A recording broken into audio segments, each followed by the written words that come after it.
desarrollando en el Instituto Patria a través de la plataforma virtual. Hoy tenemos el honor de recibir al doctor Cruz y a la doctora Marano, ambos integrantes y funcionarios de la UIF, el doctor Cruz como presidente de la misma y la doctora Marano como directora de supervisión.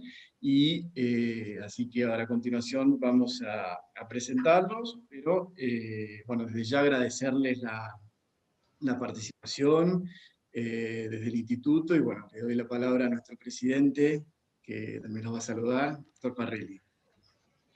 Bueno, Juan Pablo, buenas tardes a todos, a todas.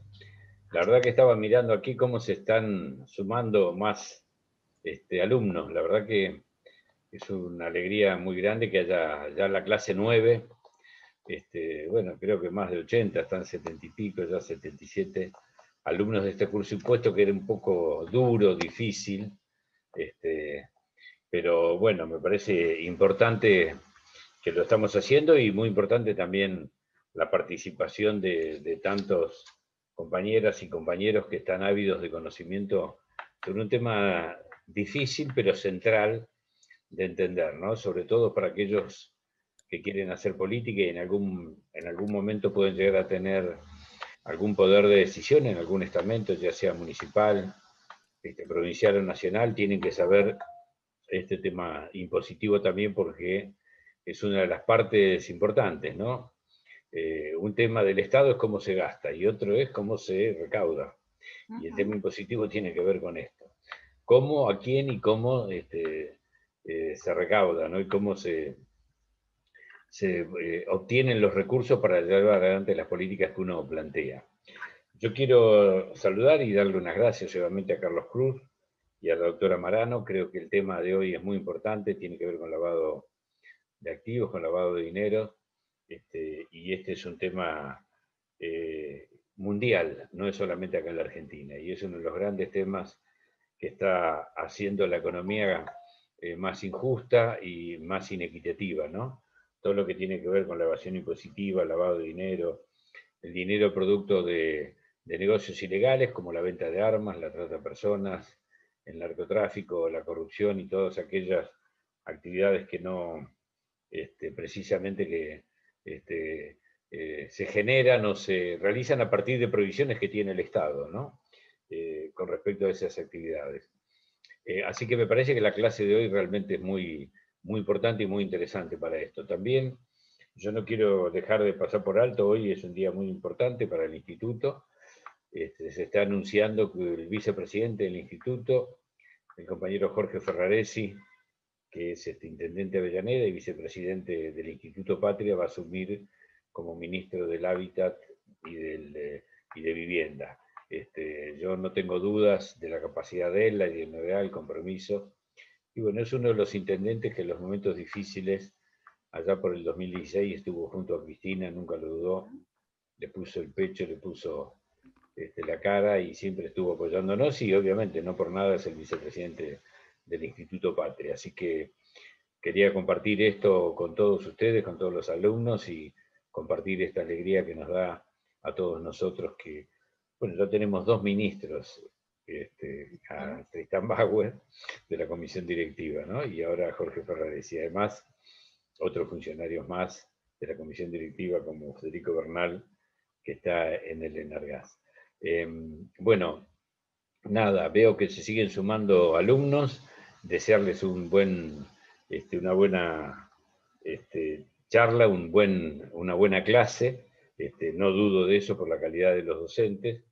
Y en este tema tengo que hacer alguna consideración política, porque la verdad que se me viene a la cabeza y no puedo dejar de hacerla, ¿no? Y que tiene que ver con el lavado de dinero, con la guita. ¿Ustedes se acuerdan cuando empezaron la búsqueda en el exterior de las cuentas K, ¿no? En los paraísos fiscales, en las guaridas fiscales, toda una historia, a ver dónde estaba la plata de los K. Bueno, se encontraba con la plata M, ¿no?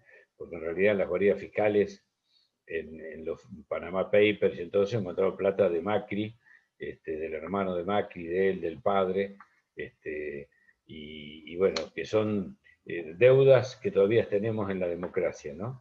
¿Cómo hacer para aquellos que han evadido, que han fugado divisas, podamos evitar eso, o en todo caso sancionarlos como corresponde, ¿no?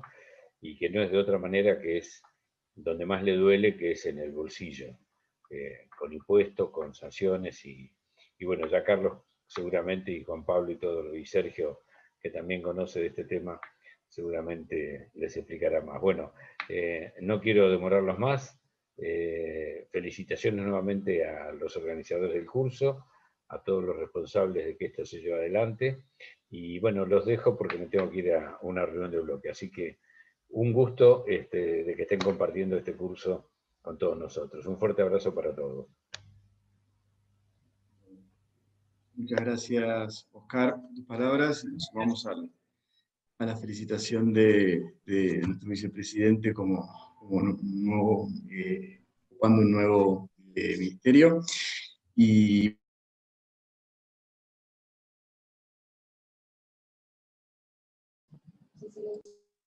Juan, está silenciado.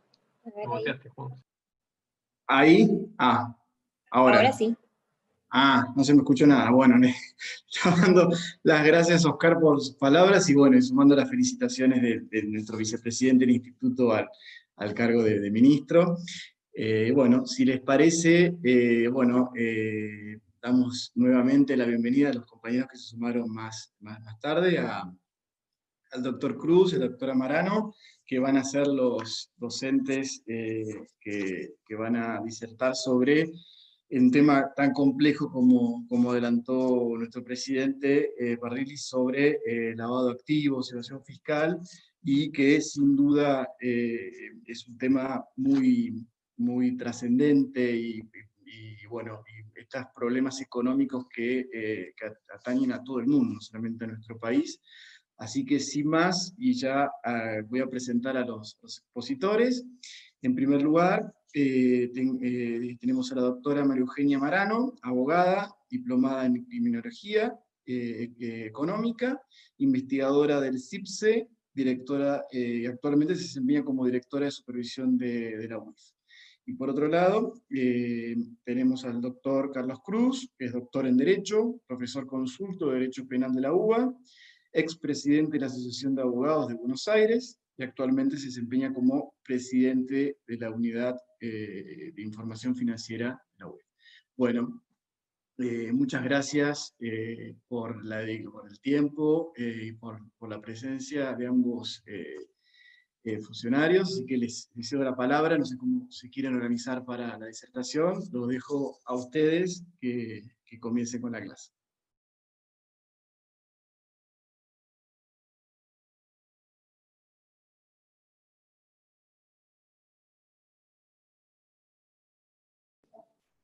Les decía que agradezco mucho a Juan Futen que nos hayan invitado a participar de este encuentro, al senador Parrilli por habernos dado las palabras de bienvenida, y un gusto reencontrarnos, aunque sea en forma remota, con el Instituto Patria.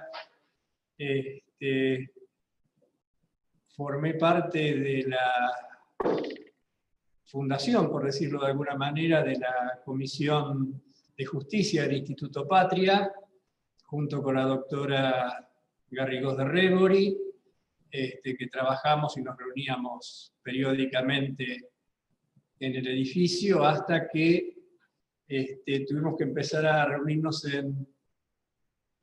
en alguna sede sindical, porque nos habían dicho que cada vez que entrábamos nos filmaban. Así que también tuvimos que padecer esa situación, que ahora por suerte se ha esclarecido, y podemos gozar de la plena libertad y el pleno ejercicio de las libertades públicas en un Estado social y democrático de derechos. Así que en este marco mi agradecimiento, y combinamos con la doctora Marano, que ella haría la primera parte de la presentación del material y después continuaríamos nosotros. Si te parece bien, Juan. Sí, doctor. Excelente. Muchas gracias.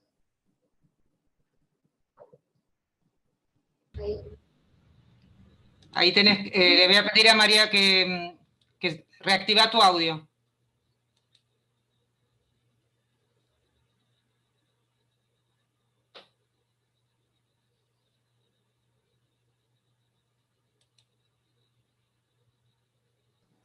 Ahí. Ahí está, perdón.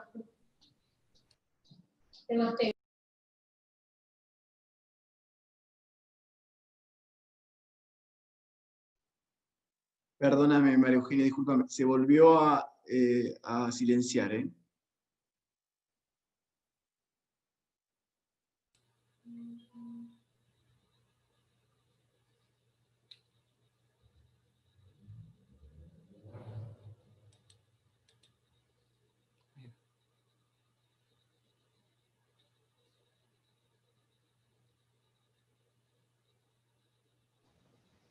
Parecería tener problemas de audio porque está... Figura como... Ahora reactívalo. A ver ahora.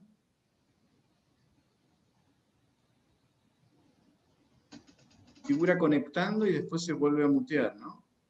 Ahí. Tiene un problema de conexión, por eso es que parece que se está conectando y después no se la escucha. A ver, ahora.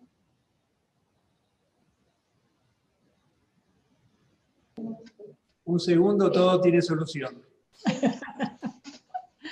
Sí, la paciencia ayuda. Quizás, María Eugenia, probar con unos auriculares, a ver si es el micrófono quizás. No, pero tenía problemas de conexión, porque se desconectaba y se volvía a conectar. Ah, está ahí con Carlos. Se pueden cambiar de computadora. Ahí está. Ah, mira vos. No estaban tan lejos. Nada que no se pueda resolver. Bueno, como les decía, buenas tardes a todos y todas. Muchísimas gracias por la invitación. Es un honor poder participar de esta jornada. Bueno, retomando un poco lo que venían diciendo, justamente necesitamos herramientas que permitan evitar la evasión, la elusión y todo tipo de delitos económicos. Para eso es indispensable contar con un sistema de supervisión eficiente, y siendo ese un poco uno de los roles específicos de esta unidad de información financiera, y siendo que me encuentro en estos momentos a cargo de esa dirección, la idea es un poco contarles cuáles son esos mecanismos que nosotros utilizamos para tratar de derribar determinadas cortinas que muchas veces se utilizan como mecanismos por las organizaciones criminales. Justamente uno de ellos es a través del ocultamiento de los beneficiarios finales, ¿no es cierto? Uno de los roles fundamentales para nosotros es crear normativas que tiendan a poder detectar, descubrir quiénes son los reales beneficiarios finales detrás de estas multiesquemas societarios, cuya finalidad no es más que opacar a los verdaderos dueños que se encuentran detrás de estas ingenierías societarias, ¿no? Entonces, nosotros tenemos fundamentalmente que, por un lado, identificar cuáles son los riesgos que tenemos en nuestro país en términos de nuestro sistema de prevención de lavado de dinero. ¿Cómo identificamos nuestros riesgos? Uno de ellos es a través del conocimiento de los tipos societarios que tenemos en nuestro país. Cómo se forman, cuáles son sus normas. Una vez que conocemos cuáles son esos tipos, vamos a empezar a advertir cuáles son aquellos que son mucho más frágiles a los fines de ser utilizados para cometer delitos. Y cuáles son aquellos que son los más utilizados también para ocultar a quienes son los verdaderos dueños, a quienes son los que finalmente pergenian todo este tipo de maniobras tendientes a eludir, a evadir, a lavar dinero. Uno de estos tipos, por ejemplo, uno de estos tipos societarios que últimamente lo venimos viendo y se viene conversando mucho sobre el tema de las sociedades por acciones simplificadas, sus características propias que se les han dado por ley, las características tipificantes de las AC, hacen que sean hoy una herramienta muy utilizada por las organizaciones criminales, porque sus características de constitución, su bajo monto de constitución, su objeto tan amplio, permite que sea utilizado de una manera muy fácil.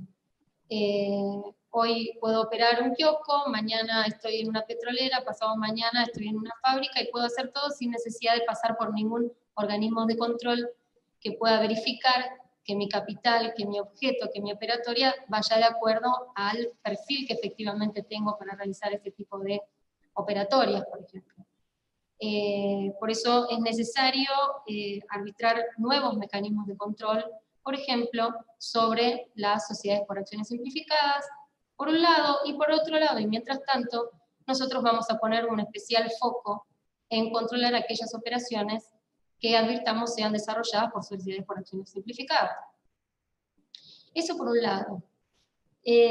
Por otro lado, bueno, también tenemos las operatorias de las sociedades offshore, también, que sabemos que son de muchísimo riesgo, y todo tipo de operación que se relacione con estas sociedades, con estas jurisdicciones, son de muchísimo riesgo.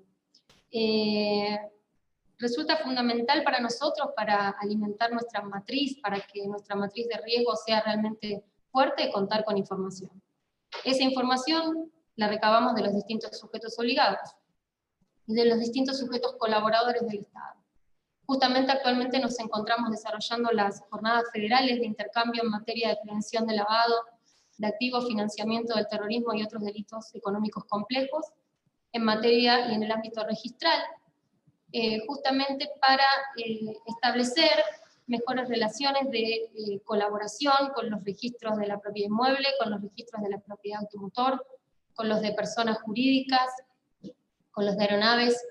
En fin, es necesario tener un contacto fluido, es importantísimo contar con la información que ellos deben enviarnos a través de sus reportes sistemáticos, y que puedan cumplir con toda la normativa. Para nosotros, contar con esa información nos permite también articular todo lo que es nuestro análisis, como también llevar adelante aquellas cuestiones que van a través de la Dirección de Litigios Penales, por supuesto.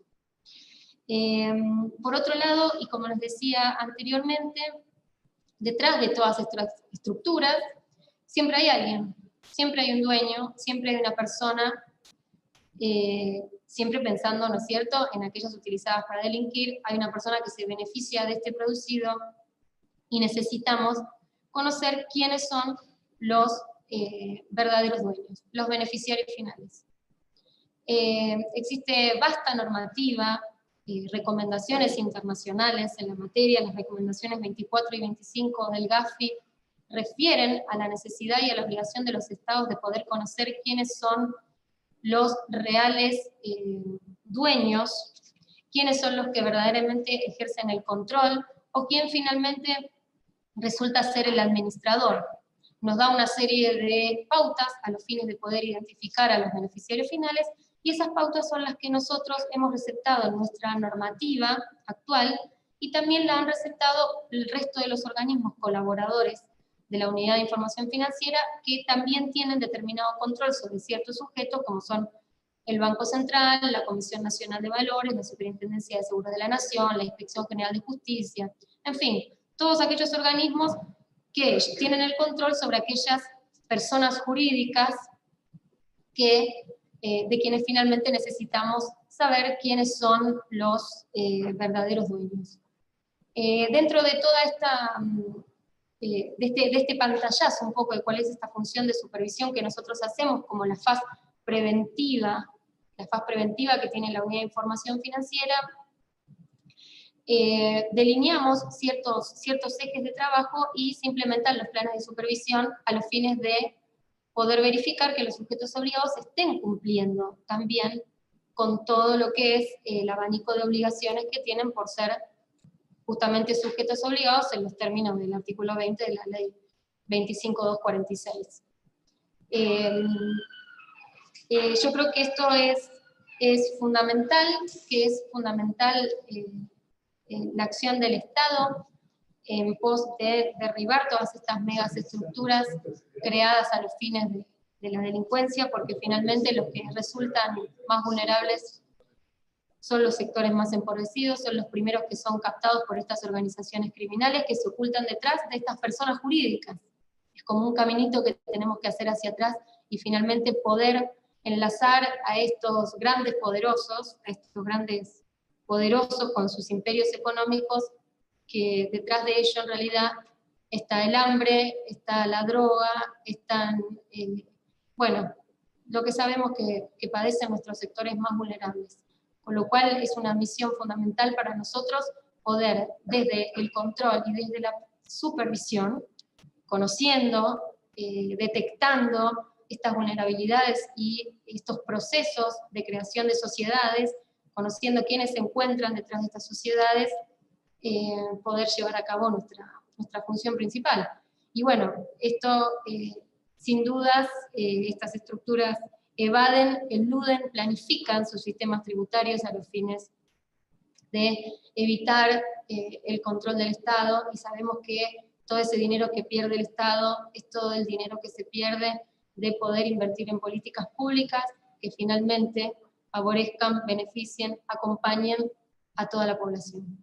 Así que, bueno, este es un poco este pantallazo inicial de lo que sería esta presentación. Muchísimas gracias.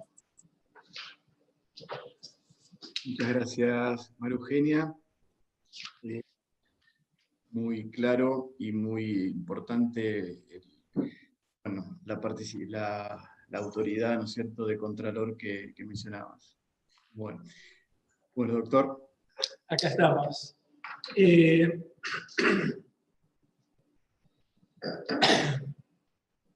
Yo voy a dividir la exposición en dos temas nucleares.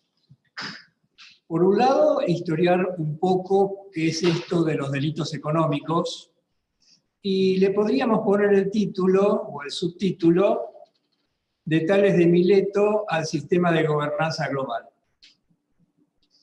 Y un segundo eje nuclear que podemos, como subtítulo, decir la unidad de información financiera hoy, el cambio de paradigma político-criminal.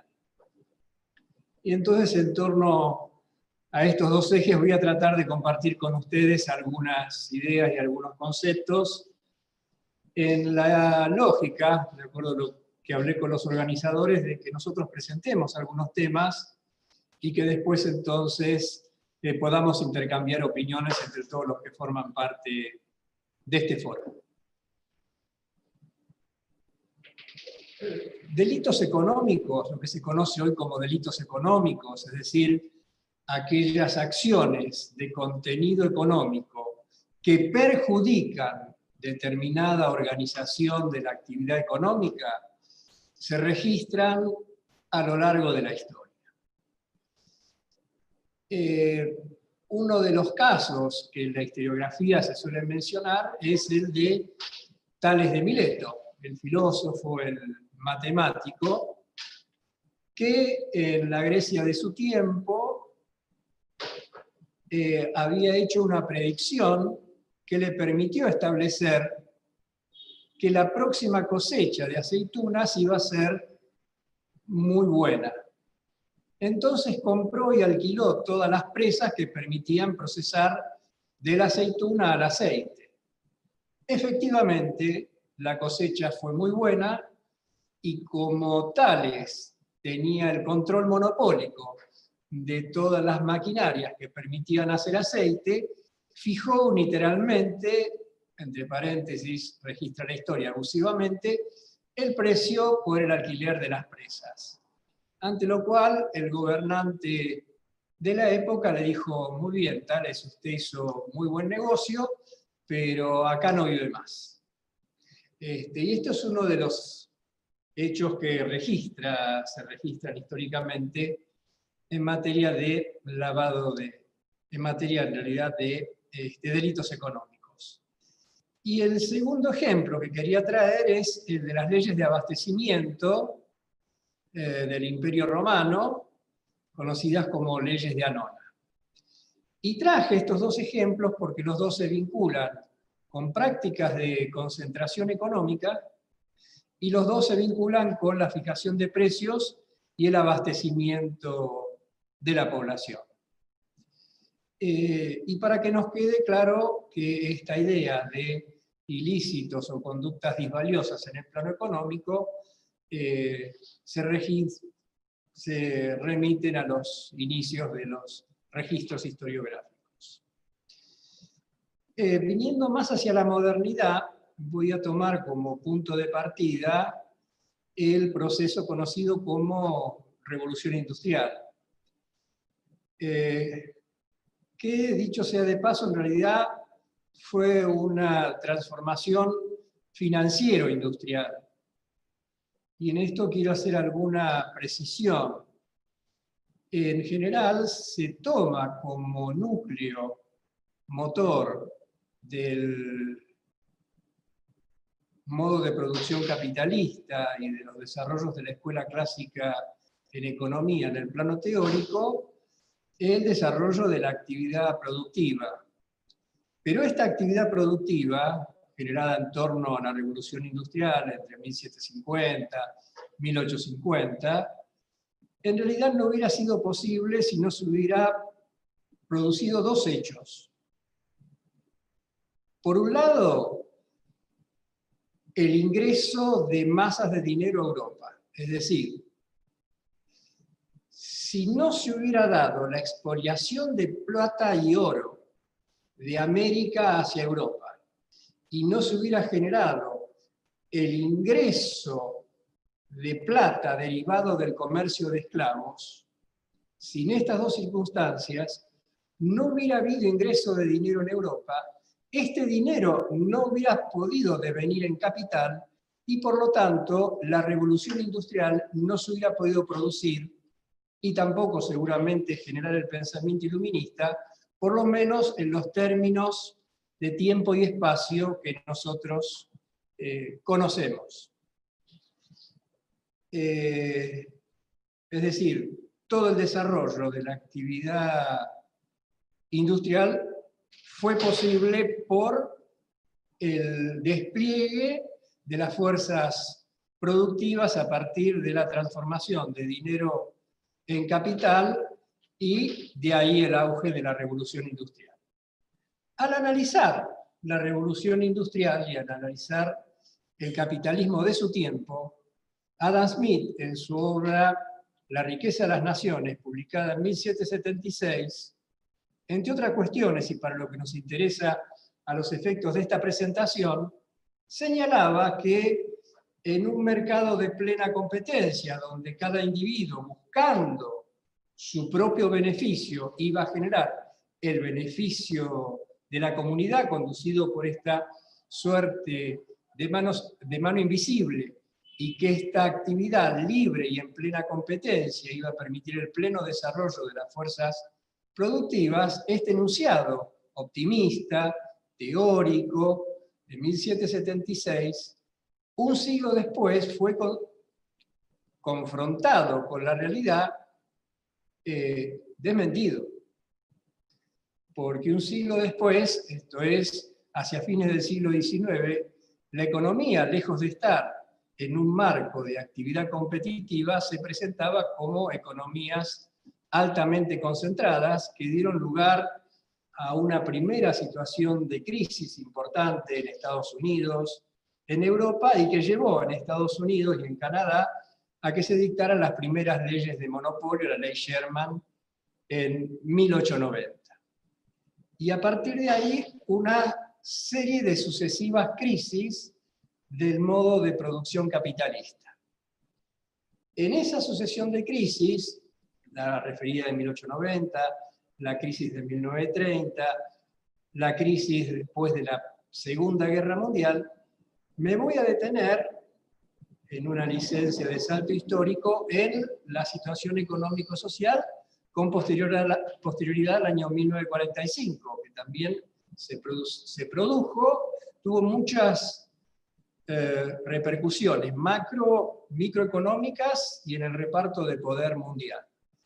Quizás la más importante es el pasaje del eje de dominio imperial de Gran Bretaña a los Estados Unidos de Norteamérica, y en ese marco, ante los conflictos sociales que se generaban en Europa, el impulso, y también en Estados Unidos, el impulso de las llamadas políticas de estado de bienestar, que fueron acompañadas también en el plano normativo por el desarrollo de un conjunto de normas que trataban desde el plano jurídico de apuntalar las políticas económicas.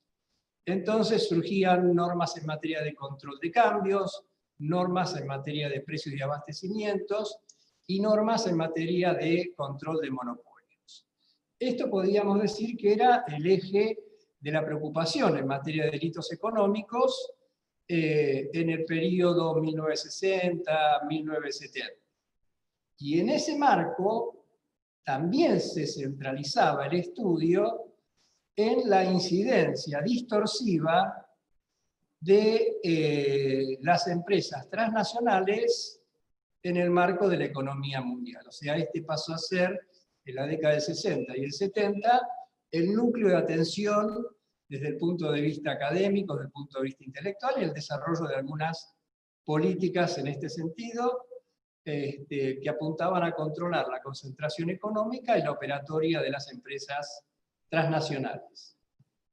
Pero esta línea analítica, esta línea de trabajo académico y de política legislativa, empezó a rotar hacia 1980. Hacia 1980, en el marco de acuerdos internacionales, con una profunda influencia en el plano económico, político-económico de la Comisión Trilateral y en el plano del sustento teórico de la Escuela de Chicago, se empieza a correr el eje de atención del funcionamiento de las concentraciones económicas y del funcionamiento de las empresas transnacionales hacia la cuestión de la transparencia en el mercado. Y entonces esta cuestión que se empieza a instalar de transparencia en el mercado va desplazando el interés sobre el control de las empresas transnacionales. Esto tiene como uno de sus correlatos el desarrollo de propuestas legislativas vinculadas con el tema de la corrupción. O sea, se pasa a poner el centro de la atención en materia de política criminal en el área económica en estos dos ejes, la transparencia y la corrupción. Esto se instala a nivel internacional y es seguido también por la legislación de los países latinoamericanos y en ese contexto por la legislación argentina. Y esto se da a partir de 1970, 1980, también en el marco del desarrollo del proceso de globalización. El proceso de globalización, con los nuevos mecanismos de transferencias financieras y de intercambio comercial, de distribución de los costos de producción, va apuntando a generar un sistema de gobierno transnacional desterritorializado, asentado en consumidores pasivos universales, que apunta a crear un mercado único y en esa lógica bregar por la deconstrucción del Estado en cuanto figura política soberana en condiciones de poner límites al poder transnacional. Esta política de deconstrucción del Estado implica también la deconstrucción no solamente de la cultura de las sociedades en las cuales ese Estado despliega su sistema de control, y se va a centralizar en deconstruir la política, en todos sus planos, en el plano ejecutivo, legislativo, judicial. Es decir, el modelo de gobernanza global apunta a la deconstrucción del Estado, a quitarle su aptitud para construir subjetividad y para organizar la economía, y que va a proponer o a propugnar el desarrollo de una clase dirigente internacional constituida por funcionarios de empresas. Y el núcleo de este poder transnacional está muy bien explicado, me lo trajo a la memoria cuando la doctora Marano hablaba de beneficiario final, por dos estudios. Un estudio hecho en el Instituto Max Planck de Alemania, a fines del 1990 aproximadamente, que establecía que el 80% de los delitos económicos son cometidos por empresas. Y otro estudio hecho en el Instituto Politécnico de Zúrich, que es una de las universidades más prestigiosas de Europa, así como es uno de los institutos más prestigiosos de investigación, el Max Planck, en la Escuela Politécnica de Zúrich, donde entre otros estudió Albert Einstein, Carl Jung, sirvió como ámbito propicio para desarrollar una investigación que, con el auxilio del instrumental informático, relacionaba directorios de empresas y accionistas de empresas interrelacionados. O sea, de qué manera determinados accionistas o determinados directores desempeñaban su tarea en forma simultánea en distintas sociedades. Y esto le permitió a esta investigación hacer varios cortes de concentración de la economía mundial. En uno de los cortes, que es el más famoso, es el de las 147 empresas transnacionales, de acuerdo a este informe, que manejan el 60% de la economía mundial. Esta investigación es la que pone en evidencia el grado de concentración de la economía en este núcleo de empresas interconectadas, que son en definitiva el poder real dentro de la economía transnacional. Este es el escenario dentro del cual también, por lo menos en lo que hace a su incumbencia específica, le toca actuar a la Unidad de Información Financiera de la República Argentina. Nosotros asumimos la gestión el 27 de enero de este año, y como es habitual, y todos ustedes lo conocen, siempre que hay un cambio de conducción, sea en la actividad pública, en la actividad privada, en la actividad académica, esto suele venir acompañado de cambios de las visiones y en cambio de las políticas. En este sentido, nosotros, desde que asumimos en la audiencia pública, después de pasar la audiencia pública de apoyos y oposiciones, señalamos como núcleo de nuestra perspectiva político-penal que no íbamos a trabajar en función de intereses partidarios. Dijimos que propugnábamos trabajar en función de los intereses de la República Argentina con una perspectiva de políticas de Estado con sentido estratégico. Esto en el marco de la Constitución Nacional, de las leyes y tratados vinculados con las cuestiones económicos sociales que ha suscrito la Argentina y que están incorporados a la Constitución, las normas y las recomendaciones del GAFI y los lineamientos del grupo Egmont. Y que este iba a ser el núcleo a partir del cual íbamos a desplegar nuestra tarea. Para lo cual nos ocupamos también de explicitar cuáles eran los temas más importantes que en la ecuación infinita demanda, limitados recursos, podíamos hacer desde el organismo. En general, el organismo, y así tuvo conocimiento público, era conocido por los casos, digamos, vinculados con acuerdos espurios entre el sector público, el sector privado, cuestiones de corrupción, en algunos casos fundadas, en otros casos generadas a partir de lo que se conoce como políticas de lawfare, y donde nosotros señalamos, porque también lo escribimos en alguna oportunidad, que la corrupción, que no es argentina, ni es de esta época, y que también registra en la historia un largo trayecto, debía ser controlada.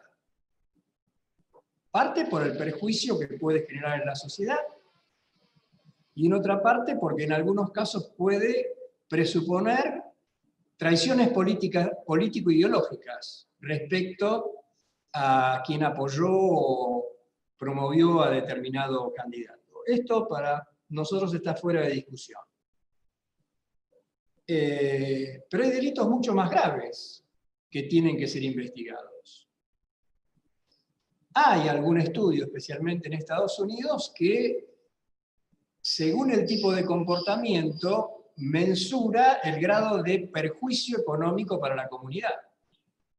Y si yo miro el grado de perjuicio económico para la comunidad, para los sectores más desfavorecidos y para los pobres, porque de esto se trata para hablar sin eufemismos, cómo defendemos los intereses y los derechos de los pobres, nos lleva a que nosotros tenemos que mirar los comportamientos más graves. ¿Y cuáles son, desde nuestra visión, los comportamientos más graves? Los derivados de contrabando, de evasión impositiva, de fuga ilegal de capitales, narcotráfico, trata de personas. Y en esta línea de prioridades también la corrupción. Pero no es la corrupción la que genera el perjuicio más económico para la sociedad.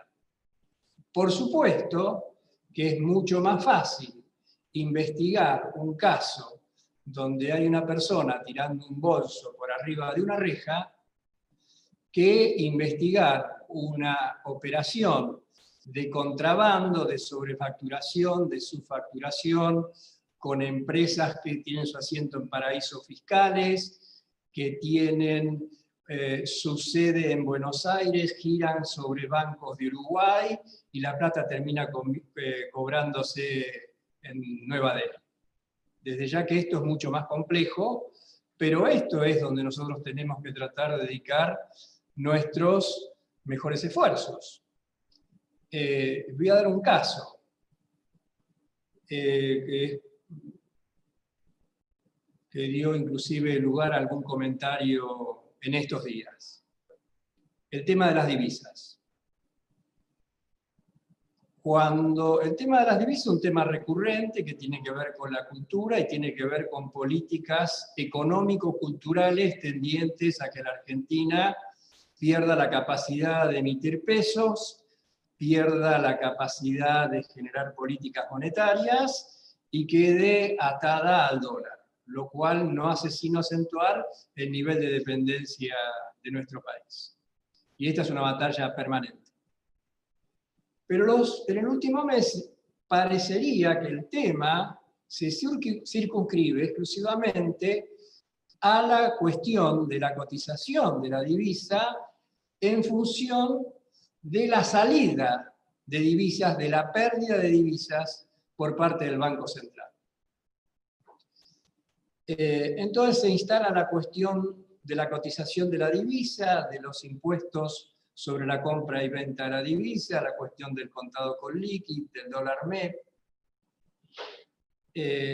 Si el tema estuvo bien o mal comunicado en sus distintos momentos a la sociedad. Entonces parecería que el núcleo del tema de las divisas tiene que ver con la salida de divisas del país.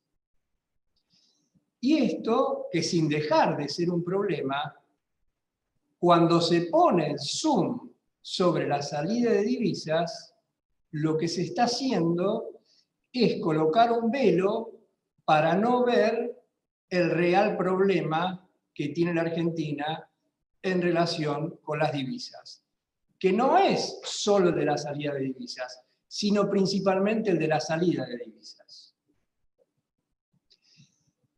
Argentina, como ustedes saben, es un país donde más del 50% de su ingreso genuino de divisas proviene del sector agroindustrial. Históricamente, el sector agroindustrial ha presionado, según liquidaba o no granos, sobre la cotización de la divisa, muchas veces en búsqueda de una devaluación que multiplicara sus ingresos en detrimento del poder adquisitivo de la población y agravando las situaciones de pobreza. Y en el medio, muchas veces, parte de esa cosecha por parte de grupos empresarios inescrupulosos, en realidad era materia de contrabando. En un país donde sus principales ingresos de divisas vienen del sector agroindustrial y donde históricamente el comercio exterior de granos ha estado concentrado entre 8 y 4, 5 empresas transnacionales, que son los que manejan el comercio de granos, son los que tienen alguna incidencia sobre los sistemas de comercialización y abastecimiento de la población, sobre la cotización del dólar y muchas veces sobre las prácticas de contrabando. Porque nuestro país tiene instalado, para no ir más lejos, hace más de 50 años, el corredor litoral, que es un corredor fluvial y terrestre, por el cual fluye con muy escaso nivel de control granos, aceites, harina, narcóticos e inclusive algún movimiento de dinero vinculado con el terrorismo, porque en el corredor litoral está también la zona de triple frontera. Esto es una de las cuestiones que nosotros señalamos que hay que empezar a poner el acento, porque esto es una cuestión estructural en el sistema de comercialización, contrabando y evasión impositiva de la Argentina. Inclusive yo escuchaba hace un rato a un economista cercano a las posiciones de gobierno, que en realidad con poco fundamento conceptual, volvía a poner el acento en este tema de la salida de divisas. Y después nosotros comentábamos, bueno, pero cuando este funcionario le ocupó estar en aduanas, no se ocupó de controlar este tema. Y esto lo recalco, y lo recalco en este ámbito, porque también lo hemos dicho y también lo hemos escrito en esta semana, que en homenaje a Arturo Jauretche es la Semana del Pensamiento Nacional, y en esta semana donde también se conmemora a John William Cook, que no solamente fue uno de los diputados más jóvenes de nuestro país, sino que fue el redactor de la primera ley antimonopolios de la Argentina.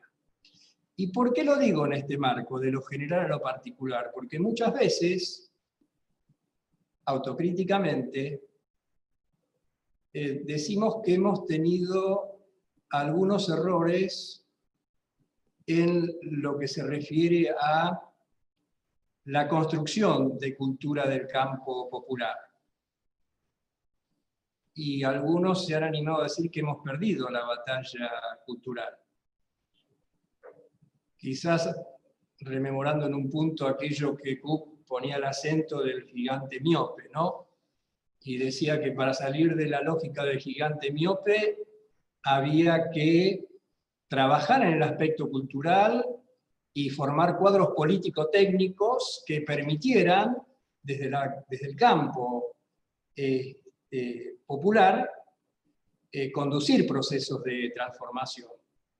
Es un déficit que tenemos, es un desafío permanente. Creo que este tipo de espacios sirven también para generar ámbitos de debate, de intercambio, que hace a la formación político-técnica de sectores de la población que aspiran a un cambio transformador en la República Argentina, en el sentido de la defensa de los intereses nacionales y la defensa de los que menos tienen.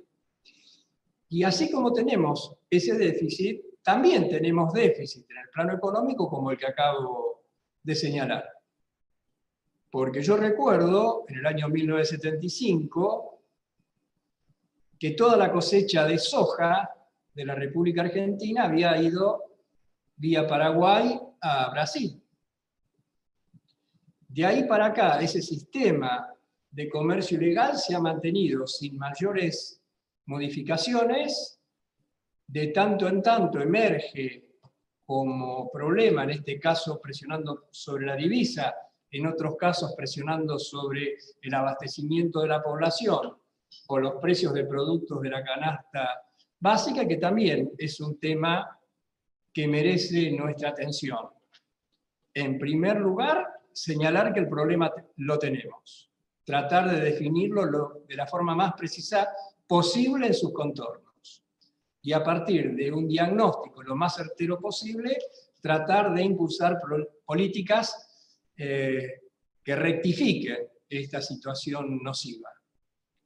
Bueno, y ese es un poco el marco analítico y el marco político-criminal que nosotros hemos asumido en esta etapa. Y ahí, para terminar, quiero hacer una referencia que tanto el presidente de la Nación, Alberto Fernández, al momento de asumir el cargo y al momento de iniciar el periodo legislativo, ratificó el compromiso con el control del lavado de activos, el narcotráfico y la trata de personas.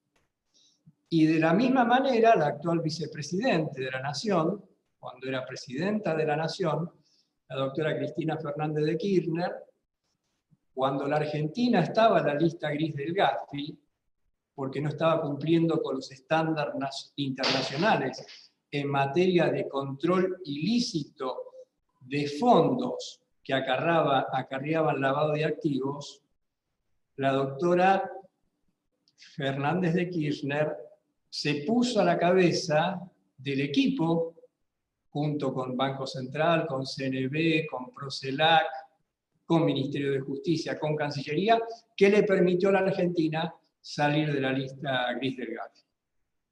Cerrando, hoy la Argentina, esa es una evaluación particular que yo hice antes de asumir la función, está en serio riesgo de estar incluida nuevamente en la lista gris del Gafi, fundamentalmente por la falta de políticas concretas, más allá de distractivos, de show-off o de operaciones mediáticas o de lawfare, no ha habido una política nuclear central y efectiva en materia de lavado de activos. Así que nosotros en estos momentos estamos tratando de restaurar una posición sólida de Argentina en estas materias que nos permita no caer nuevamente en la lista gris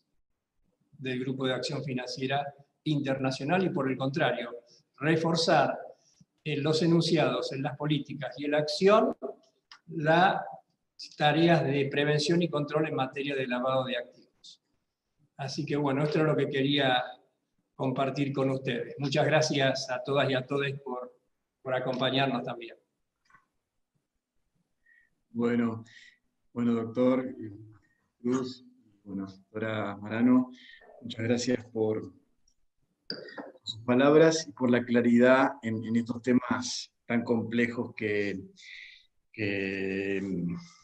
tenemos en materia de lavado de activos y de bienes.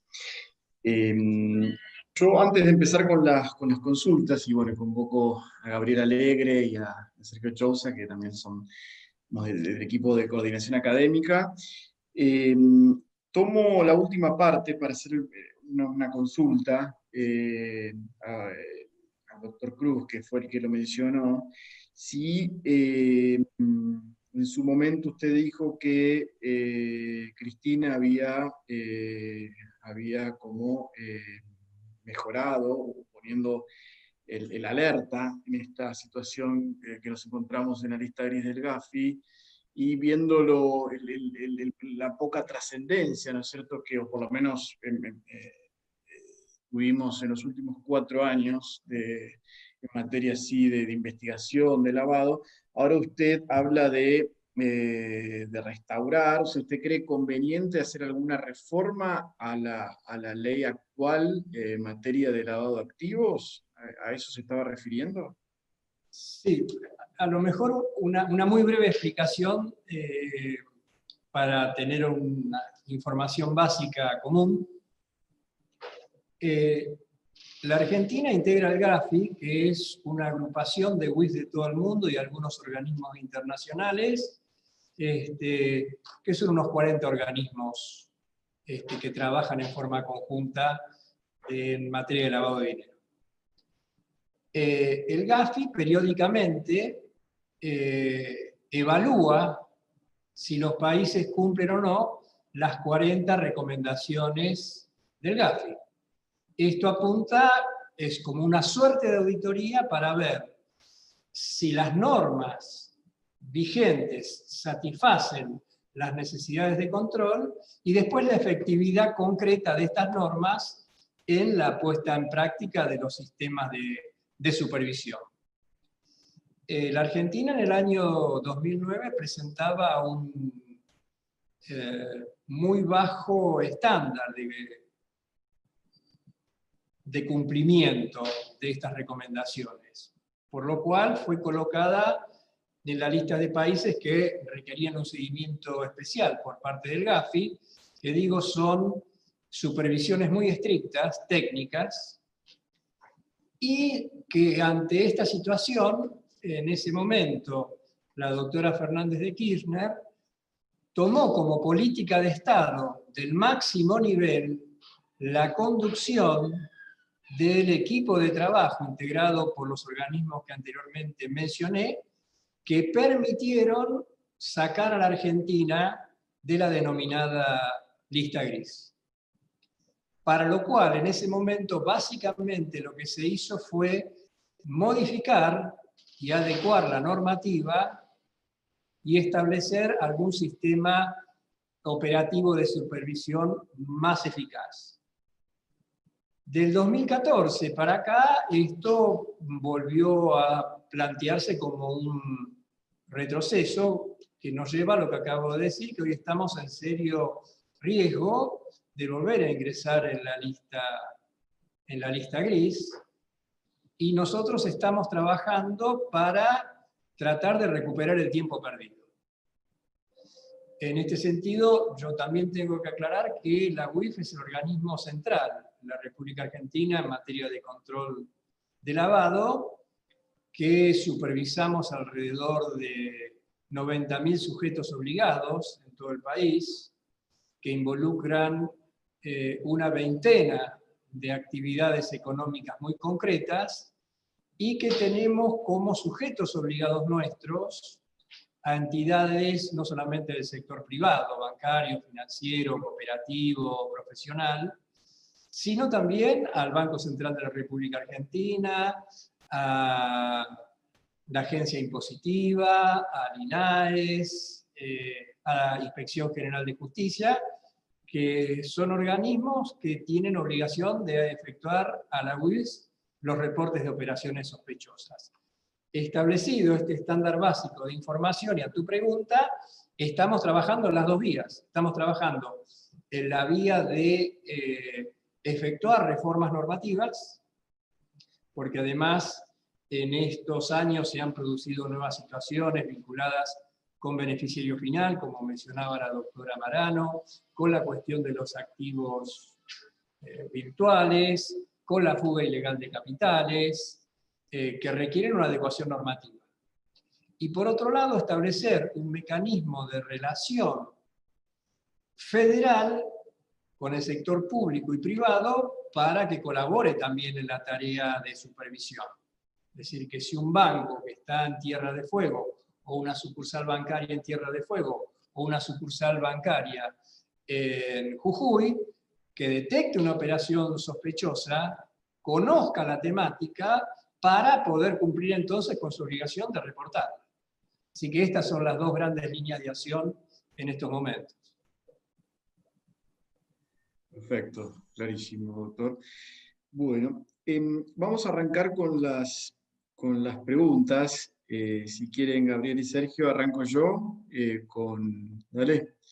Bueno, acá una compañera o compañero, tengo la pregunta dirigida a la doctora Marano, que habló de las SAS, Sociedades por Acciones Simplificadas. Sí, consulta con respecto a la regulación, si hay intención de modificar su constitución o implementar mayores y más rápidos controles en su constitución o gestión, o de sus socios fundadores. Voy a probar a hablar. Tengo que bajar. Perdón, ¿eh?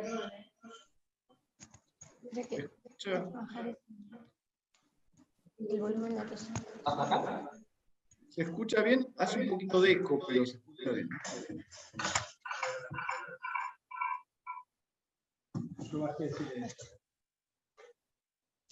A ver, ¿ahí me escuchan? Sí, hace eco.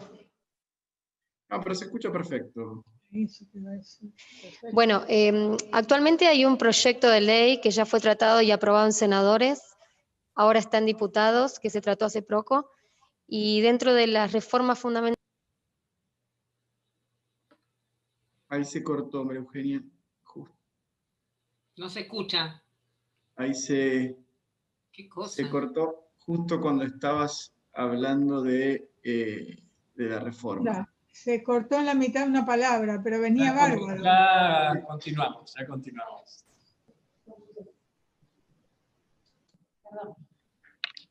No, por favor, no vamos a decir nada si no se corta más.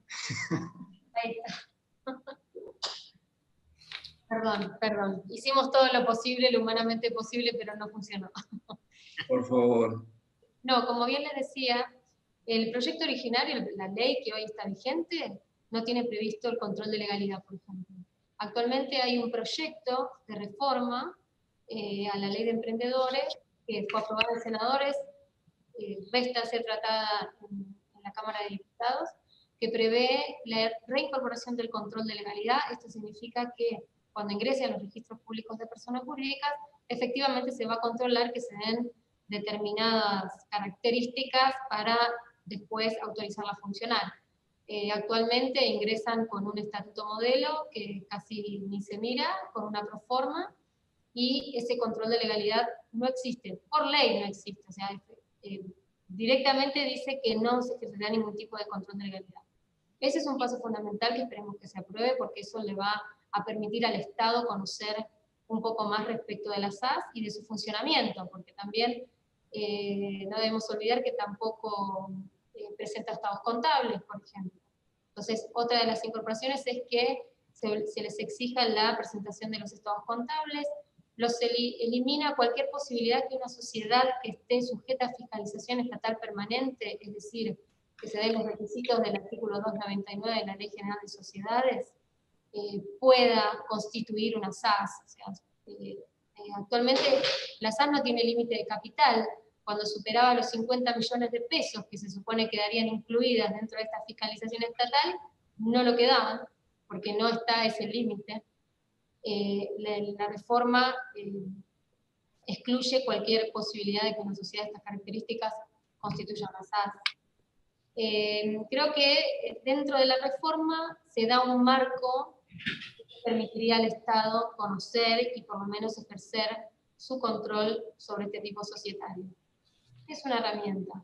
Y creo que sin duda tenemos que pensar en la relación capital-objeto, en las actuaciones posteriores, una SAS que se constituye con 30.000 pesos y al día siguiente automáticamente me va a comprar un inmueble de 30, 40 millones, efectivamente hay algo que no estaría cerrando, sin perjuicio de que la SAS para emprendedores, que fue utilizada y sirvió como herramienta, sí, no podemos decir que no, pero lamentablemente no faltó el uso abusivo, y también lo vimos en causas de público conocimiento, donde organizaciones criminales dedicadas al narcotráfico constituyeron aproximadamente 40, 50 SAS en un periodo muy corto de tiempo, donde lo que les permitió lavar millones y millones de pesos provenientes del narcotráfico, por ejemplo, o hace poco también se desbarató toda una asociación ilícita donde participaban muchísimas SAS que eran utilizadas para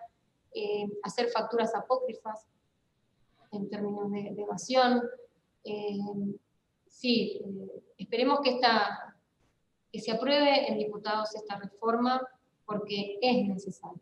Es necesaria porque terminó siendo una herramienta muy tentadora a los ojos de quienes las usan para delinquir. No sé si... Gracias. No, por favor, ustedes.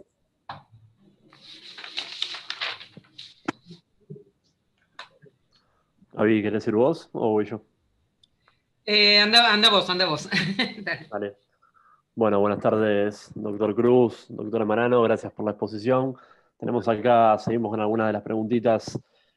Nos pregunta Alejandra sobre los países más eficaces en su valoración para la lucha contra el lavado de activos. ¿Cuál les parece que podría ser el modelo desde el punto de vista más teórico, más conceptual, que sería más deseable tratar de seguir?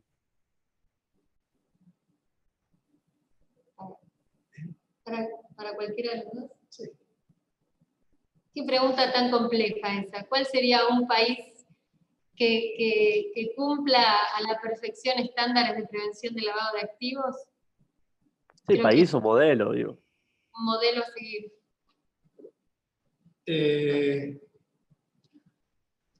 El modelo está hecho sobre el estándar de las recomendaciones de Gafi. Eso está fuera de discusión. Pero en términos de eficacia y efectividad general del sistema son muy limitados, porque en todos los países hay flujo ilegal de dinero, ni hablar de los países que tienen dentro de sus propias jurisdicciones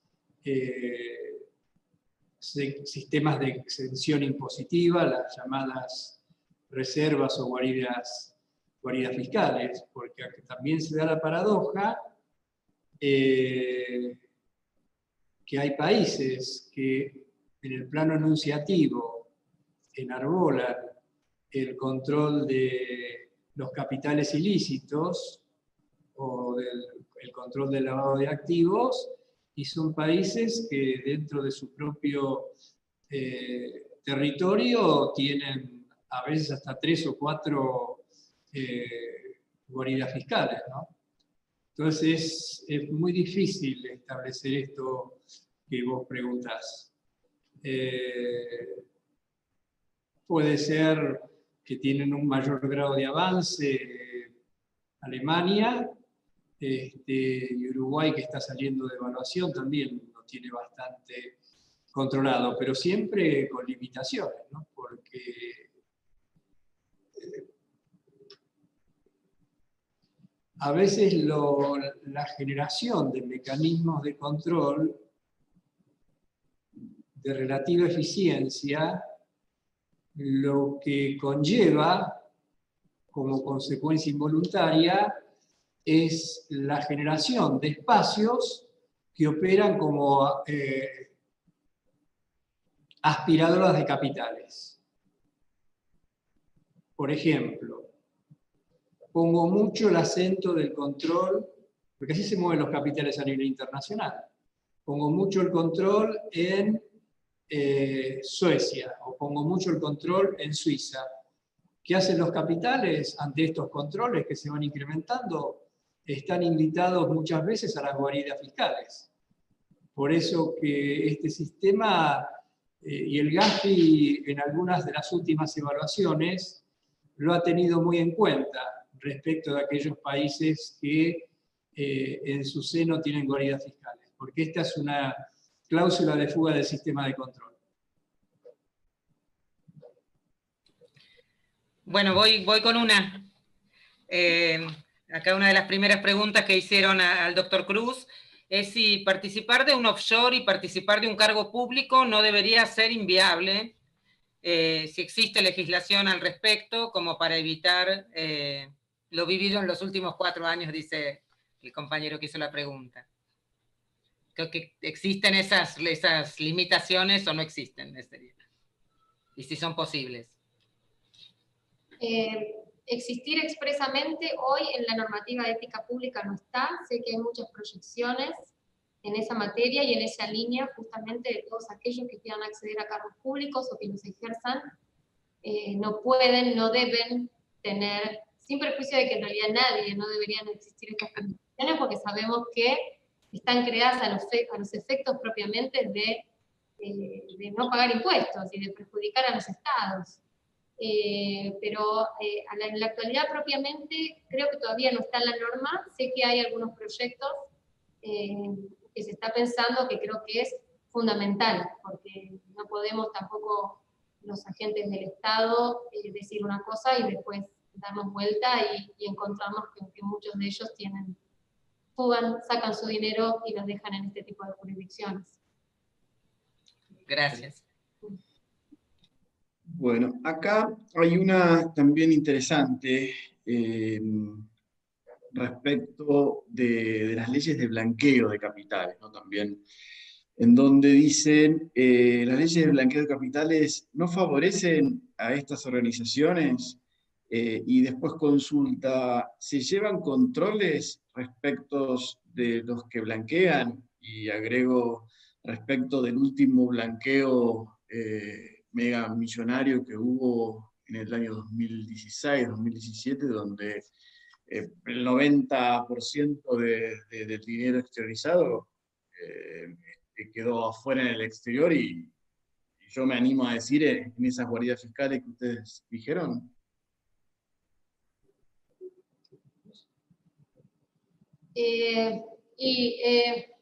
Es un tema sumamente delicado, muy bien lo sabemos. Nosotros tratamos de supervisar todo tipo de operatorias que no se compadecen con los registros y con las operaciones que debieran de ser y de determinados movimientos dentro de lo que son las supervisiones. En tal caso, muchas veces aparecen valores, números que no se condicen con los perfiles de los clientes en los distintos sujetos obligados, y se los supervisa a los efectos de prever si están cumpliendo o no con todo lo que es materia de prevención de lavado. Después, bueno, finalmente, depende de los casos particulares, se analizará o se verá, o recibiremos o no reportes en caso de operaciones que es de blanqueo de dinero ilícito, digamos. Bien, bien, interesante. Tengo una pregunta que sale un poco del arcón de los recuerdos. Pasaron no tantos años, pero parece un siglo. Que es la pregunta de José sobre el caso, ¿se acuerdan de las 4.040 cuentas del HSBC? ¿Qué pasó con eso? Si hubo algún tipo de penalización para los directores del banco, y más en general, cómo se puede llegar a enmarcar eso para que no vuelva a ocurrir.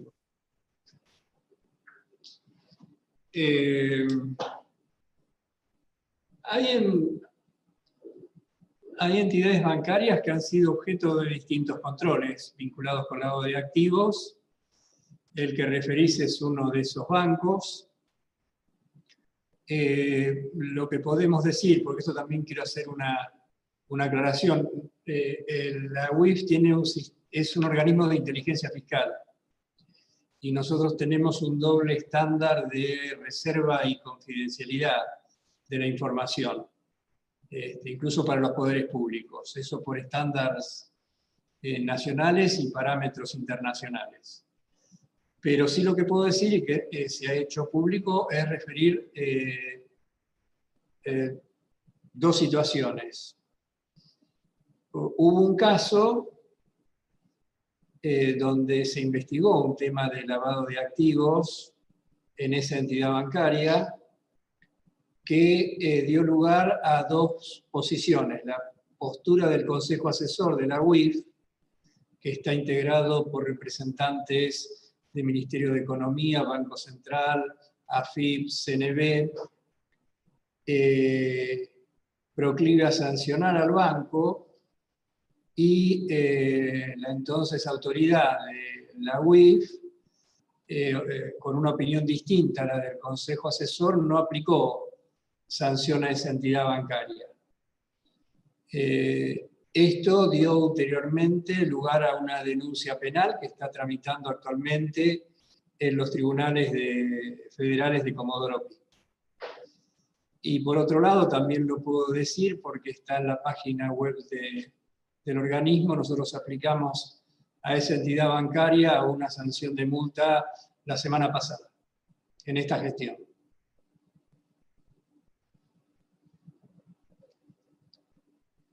¿Es más o menos lo que te interesaba saber?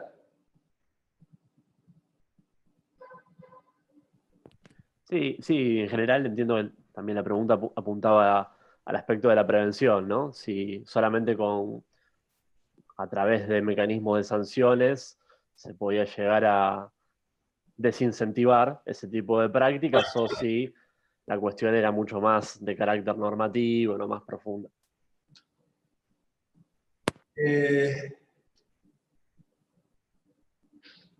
Cuando hablamos de criminalidad económica, muchas veces hablamos de la cifra negra de la criminalidad. Esto es que como pasan todos los delitos, también pasa la criminalidad económica, pero más ocurre en la criminalidad económica, es que el índice de conductas detectadas y sancionadas es muy bajo.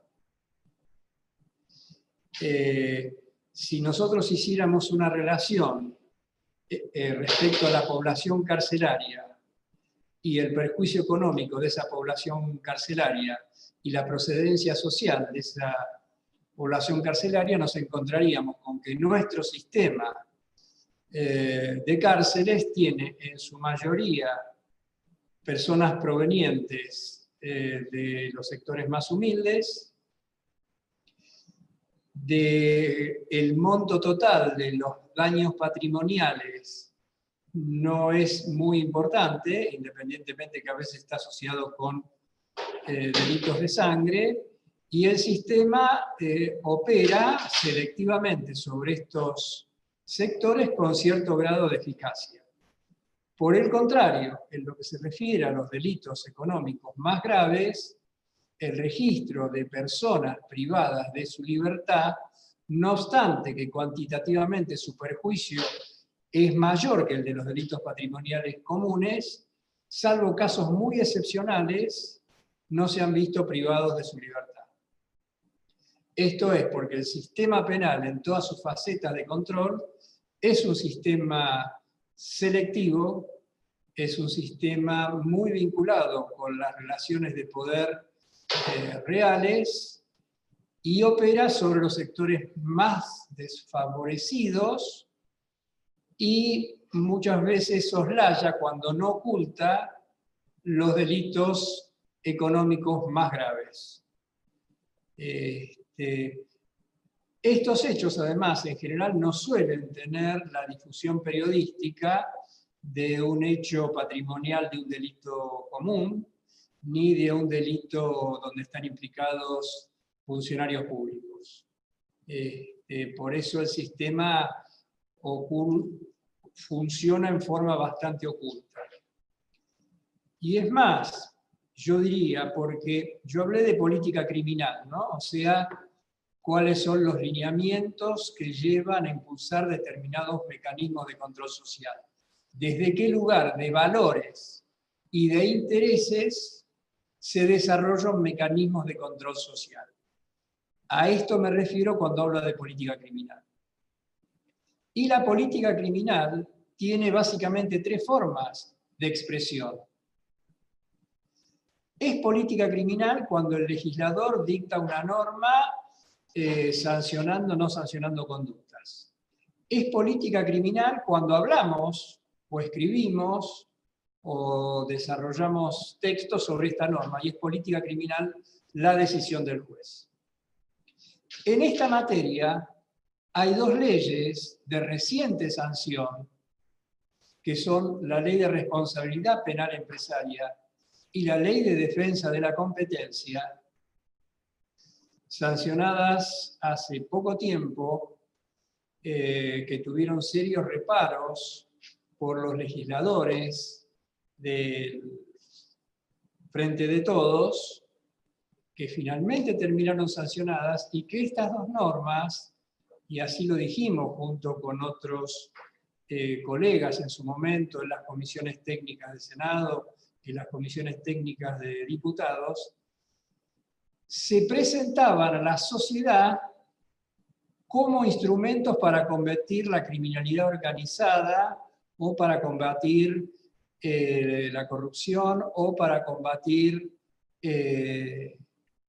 las prácticas monopólicas, cuando en realidad las dos normas fueron concebidas para generar, ya en la misma norma, disposiciones que permiten salir con relativa facilidad del esquema que estas normas enuncian como objeto de control. O sea, son meras normas, como decimos en el ámbito penal o jurídico, de carácter simbólico. Son solamente mensajes para la sociedad sin su correlato efectivo en la práctica social.